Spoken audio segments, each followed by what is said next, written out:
আজকে সকাল সকাল স্নান সেরে নিয়েছি, কারণ আজকে একটা মন্দিরে পুজো দিতে যাব।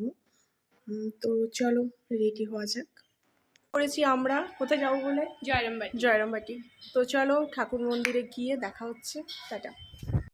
এখন আমরা চলে এসেছি কামারপুকুর চটির মোড়ে, আর এখান থেকেই আমরা বাস ধরে যাব জয়রামবাটি গিয়ে মায়ের ঘাটে নেমে আমরা পুজো দিতে যাব।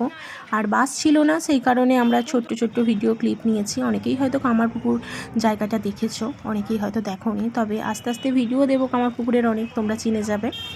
আর এখানে বোন বলছে, দাঁড়িয়েছিলাম তখন দেখলাম একটা টোটো ছিল, কিছুজন যাচ্ছে। বাসের জন্য অপেক্ষা করছিলাম, সামনে দেখলাম এই বাসটা আছে, কিন্তু পরে বললো যে এই বাসটা যাবে না। তারপর অবশেষে আমাদের বাস চলে আসলো।